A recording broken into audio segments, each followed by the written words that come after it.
Do you know when it's dawned on me that it's going to be called One Shot at a Time, and you've somehow just won? I always win. Intro music.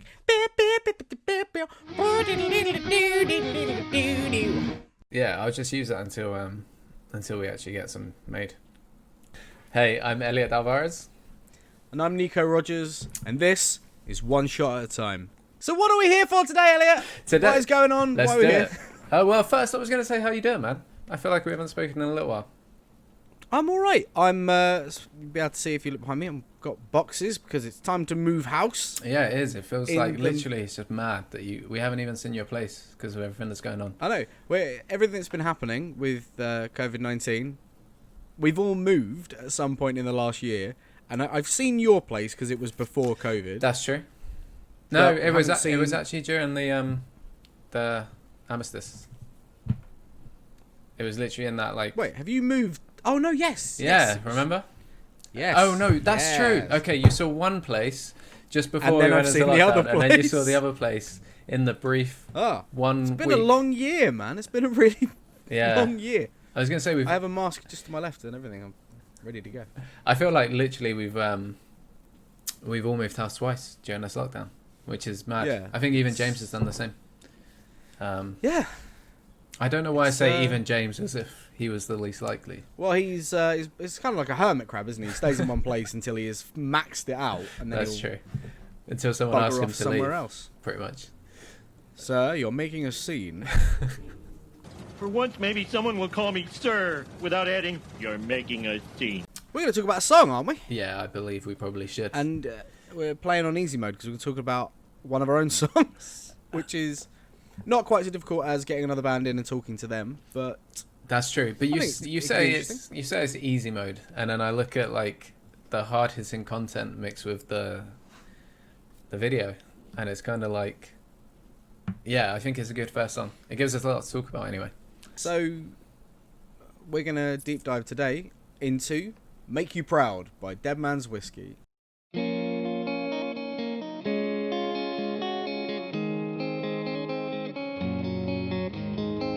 Let's start with the lyrics and the content behind it. I know it's not how the actual process started, I guess, so maybe it's not the best way to do it. But I guess the lyrics are the major part. It was pretty early on. It was inspired by, and I mean, it's weird to do this because it's you, but you were playing something in the rehearsal studio, and you know it had a mood that struck, you know, this concept with me, and that's what the song grew out of. That it grew out of that intro refrain and what I was feeling emotionally at the time. So for the uninitiated, Make You Proud is about my mum. Growing up can be a real hard thing to do. Was just me and you. She was diagnosed with cancer of the lymph nodes. That was in like 2015. We got the all clear early 2016. So it had been about a year, and they said, right, you're in remission, you're all good. And then it hit her brain. And that was obviously a big moment for me, but over time, we've managed to like get her treated, and again, the cancer's in remission. But taking away a lymph node, that's not something you use every day, but you take away a bit of someone's brain, and all of a sudden, it's going to affect them. And it had this sense for me all of a sudden that, you know, my mum wasn't this infinite force like she had been, you know, somewhere in my brain. You know, you never really grow out of that thing of, you know, my mum can do anything, she's my mum, until it happens very, very suddenly. Like there's a breaking point, and I guess everyone hits it, but I was fired against that at speed, and all of a sudden my mum was this frail, precious little thing, because, you know, I saw her in a hospital bed and she just didn't even look like my mum anymore, and I needed a way, kind of skipping a step here, with the treatment she had, she started to struggle to make like short-term memories, so she didn't remember me finishing university, and she would ask me about like girls I'd been seeing in my teenage years and stuff, and it was so far back that it didn't actually relate at all to what was happening. So I thought I need an easy way for my mum to be able to always know, you know, what I'm doing, which was making music, and that I'm doing it for her. So I, with you guys obviously, but I wrote these lyrics about how thankful I was for everything my mum had done, and this sung promise to, in whatever way I could, repay that. So far, not financially, but at least by telling as many people as possible up and down this country, and a few others now, that she means the world to me. I think that's it. I think genuinely it's one of those songs that has resonated so well. And I guess, yeah, there's a few things here. Like, firstly, I find it not hard to relate because I know people that have had it, but I guess that direct sort of relation, like you say, it's one of those things that you never really imagine happening. Like, I'm still in that phase where, you know what, touch wood, nothing has happened to anyone that close to me and my family, and by that I mean my parents, essentially. So it's kind of like there's been hard stuff, very hard stuff along the line, don't get me wrong, but yeah, I see what you mean when it's kind of shocking because they're always that sort of, I guess, that protector, that caring sort of figure. And then, like you say, you had, I guess, the worst of both worlds, where you have not only such a debilitating disease, but then you have the memory loss and stuff around it as well, which is just and it's an unusual one. Like, my support for cancer research will always be massive because of this. The hospitalization, good grief, that she got, and the treatment and experimental care was everything. That was, like, without it, we never would have had the opportunity that we had to help my mum start to get better. And it's this weird thing to learn new coping mechanisms, because she has good days. Like, I'll call her sometimes and she's fine. She just sounds like my mum. She's laughing. But, you know, other times I call her, she's a bit breathless and she's confused. And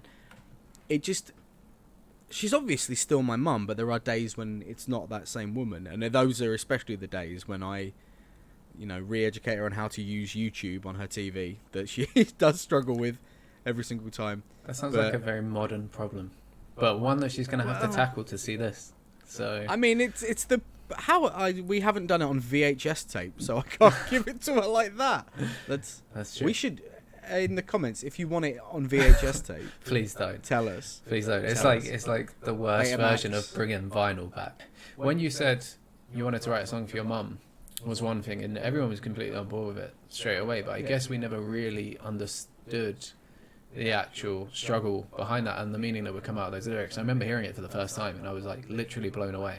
Today on Let Them Talk, we're going to talk about how to use and how not to use the word literally. I don't think like we changed anything, and I think it had gone from like more of an escapism, I guess, to an extent with the lyrics, where you have things like, I can't remember if War Machine was first, but you have like a lot of our songs that are just your typical sort of hard rock songs. Some were written obviously way back when. Some were written by James, and were handed to you, unfortunately, when you joined the band. And we did always say that they could be rewritten, but we didn't want to put too much effort into stuff that wasn't our own, I guess. So I guess, that was the other shock. You coming in with this actual, like, hard-hitting subject delivered from the heart. It was just, like, amazing to me, hearing it the first time. Even every time I hear it, to be fair, every single part of that and the thing that everyone brought to it is just... beyond belief. I think especially as a live song, it's always had this big impact on like me, not on a crowd, but on myself, because there's so much emotion in a room when you're performing, right? And you feed off of it. As a band, you know, anyone who performs will know, you feed on that emotion. So if people are screaming, it brings you up, and then they scream more. Amazing. When you are brutally honest about something that has devastated you emotionally, and a room connects with it, and they get sad, you feel that more than a crowd enjoying a song. And it becomes this, like, unbelievable crushing weight. And I know you know, because you and I have cried on each other in the middle of sets. I'm not gonna cry for you. My mascara is too expensive. I think that's it. Yeah, Because- you trigger me every time.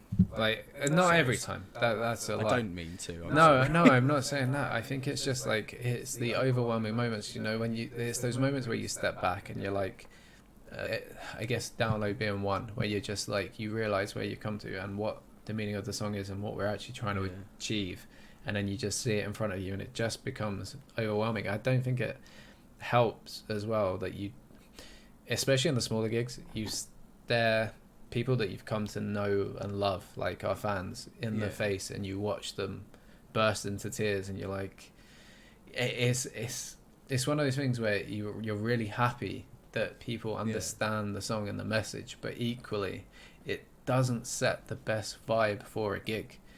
I mean, it gives us it's tonally, we bring it up in the set quite a lot. Yeah. It's tonally so different from everything else we do. You know, it's to go from, you know, we've got songs like Hoe Street, which are this fantastical idea of a North London party, and then we've got, you know, War Machine, which is about a giant robot, and to then switch into being like real. I think that does make it more effective, because they've seen me be jokey, and then when it gets real, it gets so unbelievably real that they don't want us to do it anymore. Yeah, it does a hard switch on people.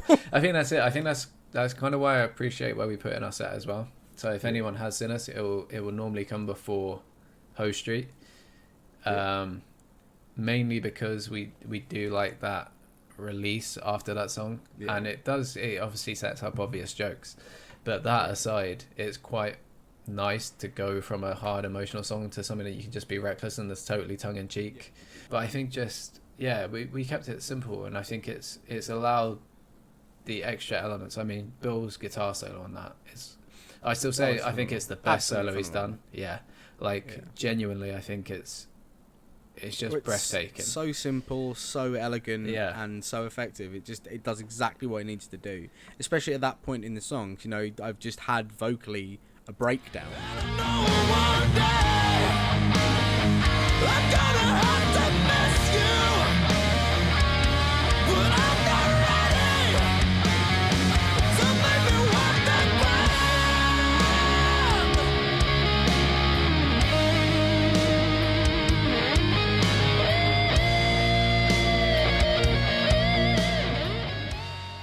So yeah, the music video.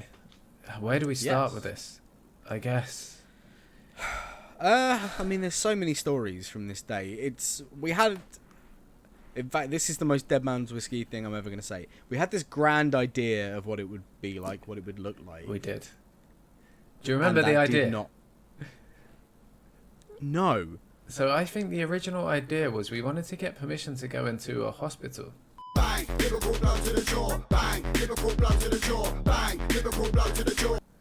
And actually do some sort of relevance in terms of like around the story and recovery. Yeah. Maybe someone playing your a motherly character, or even your mum, to be honest. But I don't know how well that would go down.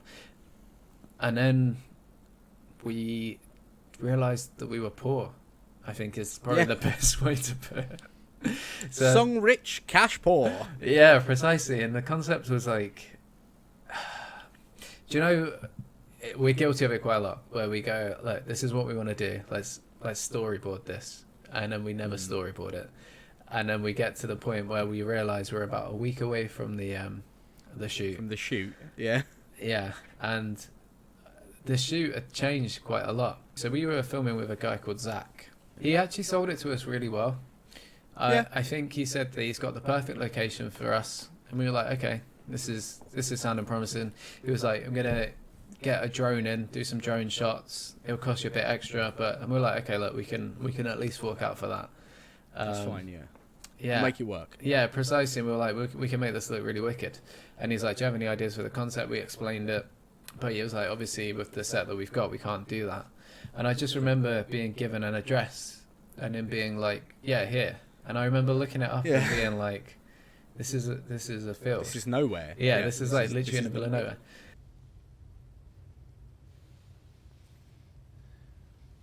What is this? And then I remember looking it up and being like, oh, it's the field behind your house. Got it. Yeah. That's convenient in terms of I like. think this is actually the first important clue for this, like part of this story, is that this was a field behind someone's house in December, Yeah. like late December. Yeah. And it's why I'm wearing a big coat in the videos, because I was freezing. We all were. And like it's a proper new band trying to do something type video. Like on a lot of video shoots you have what we call playback. So they'll blast the track at you, absolute max volume. You will hate your own song by the end of the day because you've heard it 50 million times. But they normally, that's how you do it. It's so you can sync up your movements and you're singing to the video and to the song. I had it on my phone as an MP3 in the coat pocket playing so I could sing. Do you remember that? So that I could sing along to it. No, the reason I don't remember it is I wasn't there yet. Oh, you hadn't arrived yet? Yeah, I shot my bit first. So Yeah. we'll get to that story soon. Yeah. So the whole thing was very hodgepodge. We had Charlie always ask Charlie Gray, our drummer, any time about drumming on Make You Proud. He made him set his drum kit up in the middle of, actually in the middle of a field, like in the mud. And as he's playing, every time he hits the drum, it goes another quarter inch. So he was just basically beating his drum kit into the mud as his stool also sank. Yeah, I'm pretty sure if you look at it closely, it's a field of cabbages. I'm pretty sure we're not Something actually like allowed that, to yeah. be in this field, but it's not like a standard field. It's literally crops. James is stood at the foot of a pylon, angle of it that didn't have a big sign on it that said like "Muchos dangeros, do not touch." So the other part of the video, I'm going to come back to that field stuff, but the other part of the video is footage from a gig, and it was going to be from a gig that night at the Big Red in Holloway Road, which is no longer there. And we were so cold in the morning that I lost my voice and had to pull out of that show. No, was it that night? Yeah, it was absolutely devastating. Of course it was. That night. Because we were going to shoot the show, and I'd been stood out in the freezing cold for like 6 hours in this field, and got up, tried to sing, and just went. Yeah, we didn't want to bail, so we tried to karaoke it. I remember. And I just remember having to watch you standing in the front. Well, I say in the front row. It was like a semi-busy gig, maybe like 100 people. But I remember, you standing right near the front, and it was just like heartbreaking to sort of watch because, we wanted you up there so bad. B, it must be weird seeing your own band on stage. C, the singers we got up, I think Zach came up. Like, let's just say it wasn't the quality that we used to. Grab brush, put a little makeup. Hot scarf, fade away the sugar. What? And it's like all these people were like, no, we can sing. So we're like, look, let's just make it into karaoke. We did a lot of AC/DC and stuff. Yeah. And it was just like, such a weird night. So the footage you see in the video is actually us supporting, I want to say, Bullets and Octane. Yeah, it was Bullets and Octane. Which that gig's a bloody story of its own. Ironically, with all the boxes behind me, that gig was I was moving house that you day. were? Yeah. I moved house on the day of the gig, and nearly didn't make it. And then we'd taken that gig because you were a massive fan of Bullets and Octane, or at least a fan. Yeah, no, I messaged them. I noticed they were coming on tour, so I dropped them a message, and I was like, I see you guys coming on tour soon. Is there any chance we can support you? Because in my head, I've known this band for 15 years probably. In my head, they are massive. Nah, it's not going to work for me, fellas. What's not going to work? How is that going to support my match? To any bands out there, keep an eye on the acts that you really like, and if they're going on tour, just drop them a message. It's literally all I did. Out. Yeah, I reached out. The manager got back to me, and he was like, okay, just give me some idea of your crowd pool and stuff. So just spoke to him. We ended up getting main support on it, and had a wicked night. There was some other stuff around it, but we're only somewhere in the middle of UK live music, and people reach out to us, and I I think actually every time a band has come to us and said, "Hey, do you have any slots?" we have actually done it. Yeah, we normally We've try and just free said, up a slot. Like, yeah, hell, solid. We're putting on a gig in 3 months. Do you want to open? Like, this community is a community, and people will back each other. So if you're out there making music, reach out. Reach out to us. Reach out to any of our contemporaries. Yeah, trust me, that's it's true. worth doing it. People want to help each other. We all want to find a band that's awesome, because what you want is a great lineup. Yeah. So if you can find a great opening band to put on, you'll just do it. So it's worth taking a chance. I think that's it, and it's a case that everyone's been there before as well. No matter how big the band is, everyone has done this scene. So it's a case of like, if you reach out, very few are just going to be like offended. They might reply somewhat bluntly at times because they're busy or it's being handled by management. We have had a few blunt responses, but for the most part, bands will be like either A, sympathetic in terms of like they'll give you some advice and tell you what you should be aiming for, or B, will try and free up slots. I know we do. So yeah, like Nico says, reach out. Like, we're always willing to hear new stuff as well. Or if you know bands that need a bit of advice or help, get them to contact us or drop a comment below. Once again, like, we can genuinely help as much as possible. So in terms of make you proud, by the way, I'm going to broach the elephant in the room. Elephant in the room. It needs work. Mate, that pun. The elephant in the room. Or not in the room, more specifically, Elliot, why aren't you in the video for Make You Proud, like, at all? Go on.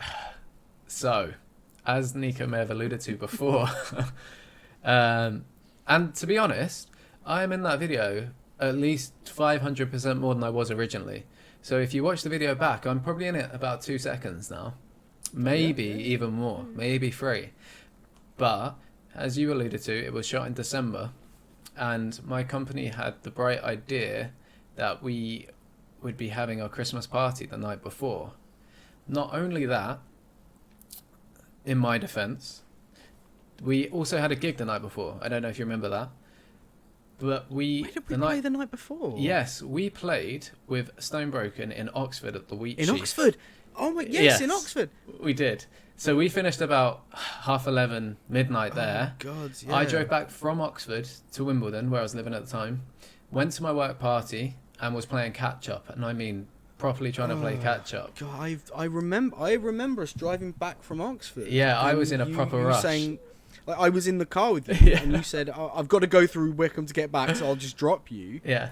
And the whole way you were like, if we go really fast, we'll make it for this. And if I go, okay, I can still make it for this. Yeah. And then I was texting you like, are you actually partying? And you were like, yeah, I'm just catching up. And then the text stopped. Yeah, I remember getting there 1:30, and I think, I'm not going to lie, I think I was trying to be sensible. So I think I was in bed by 3:30.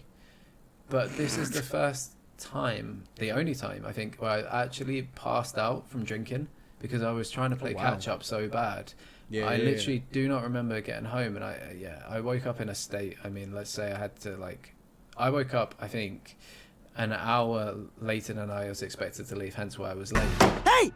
Do you have any idea what time it is? I remember you sliding into your hangover while you were with us. That was the most mad. Well, I think the thing was, I literally, on the way, I remember throwing up. Like, I was like, I don't have time to stop. It was just one of those, and it was like, I remember throwing up. I remember getting there and just stopping the car, and everyone was like, it's good that you're finally here. You ready to do this? I was like, no, I need like 10 minutes. And I think I actually just had like a 10-minute like pass out in the car as soon as I got there. Hence why I missed your bit. I think you were just wrapping up. And I was like, oh, have we done anything yet? And you're like, no, I finished my bit. And I was like, oh, okay. All right, give me some time. And I remember that was the grumpiest I've been. I would try and find some clips. But I think we had the G-Ray family there with us, which is our drummer's mum and dad. And they're proper cool people. But I think they did. I think most of the day I was being propped up, and the rest of the day I was shouting my head off at Zach for dragging me to a field in December. At the most, you were really furious. Yeah, I was so mad. I think it's because like I literally couldn't stand up by myself, and I remember having to do my scene, and we just had like Nico said, you have the phone in your pocket and you try and play along to it. And I just remember, I think the phone was on the floor for me because I didn't have any pockets it could suitably go in where I could hear it. Yeah. But I just remember not being able to play along to it. So I think like all of the close-ups could not be used. And I think, yeah, in the end it was just like, it's just me sort of swaying a bit because that's just because I can't stand straight. It's like... I have this really strong memory from the day of having to take your guitar away from you because you were leaning on it. Yeah. So you'd put the arse of the guitar on the floor, and then you had your elbow on the top, like on the headstock, and you were just leaning on it and like putting all your weight through it. And I was like, El, you have to stop. Yeah. You have to stop doing that. You're going to break your guitar. And you just didn't care. No, I was beyond caring. Shut up, I'm really tired. Yeah, you're going to be so angry if you snap your guitar in half, man. I think this is a great time to bring up what I would call Elliot luck. Go on. Which is a thing that has actually plagued our band. Oh, it has. And you are a beautiful, talented man, and it feels like you should be on top of the world, but you have the worst luck of any human being. I think your luck is offsetting the rest of the band's luck, and if you weren't you, we would currently be number one. Yeah, do you know how many times I thought that?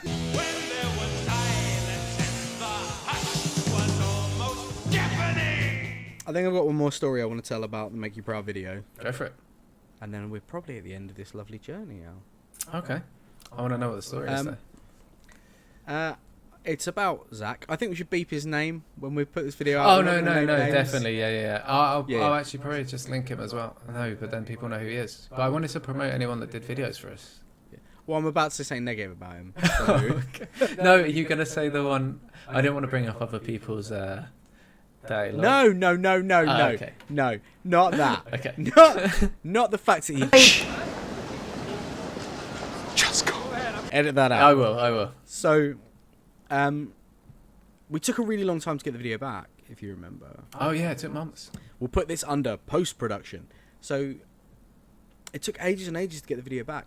And the guy who was editing it, this is because I don't know if we're going to put his name in yet, he just kept having, and it may all be completely real, it might be completely true, and if it is, sorry bro, but just these like weird... broom handle excuses. Like, didn't we end up having him to send some extra money to pay an internet bill so we could try and upload it? Yeah. Oh no. Like, yeah, that's true. He tried to go to the library and do it, and we paid for petrol for him to get to the library, and then he didn't do it. And so, advice to any bands, I guess, or anyone starting out in this, and we use it now. If you're getting a video done, pay half up front. Like, genuinely, don't pay the full amount straight away, even with the bigger companies. Like, we do it with the bigger companies now as well. And for the most part, they won't say no. That way, it gives you at least some leverage when it comes to getting it finished. Well, I think that's pretty much it. In terms of the story of the song and the story of the video, that is Make You Proud. I'm just going to have a quick look and see if anyone has any lovely suggestions for us. Good luck. Yeah, it would appear that the only one we've had is... you